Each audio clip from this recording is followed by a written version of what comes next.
তো ভিউয়ার্স আসসালামু আলাইকুম, কেমন আছেন আপনারা সবাই? তো দেখুন ভিউয়ার্স, আজকে আমি পাঁচমিশালি মাছ রান্না করব। তো প্রথমে মশলাগুলোকে ভালোভাবে কষিয়ে নিয়েছি।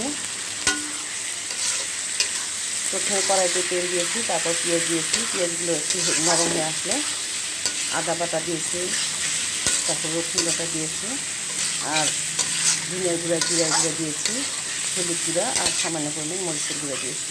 দিয়ে মশলাটাকে ভালোভাবে কষিয়ে নিয়েছি। তারপর দেখুন এই মাছগুলো দিয়েছি। মাছগুলোকে একটু আমি কাঁচা অবস্থায় বেশ কিছুক্ষণ নেড়ে চেড়ে নেব, যাতে মশলাগুলো ভালোভাবে ভিতরে ঢুকে।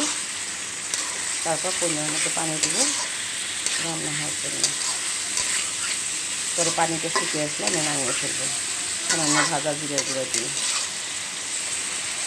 তো ভিউয়ার্স, আমার ভিডিও যদি আপনাদের কাছে ভালো লেগে থাকে তাহলে অবশ্যই আপনারা আমার ইউটিউব চ্যানেলটিকে সাবস্ক্রাইব করবেন, লাইক দেবেন, কমেন্টস করবেন এবং শেয়ার করবেন। আর যারা আমার ফেসবুক পেজ থেকে দেখবেন অবশ্যই আমার ফেসবুক পেজের ফলো দিয়ে পাশে থাকবেন। তো ভিউয়ার্স, আপনাদের সাথে আমার আবার দেখা হবে নতুন কোনো ভিডিওতে। আল্লাহ হাফেজ।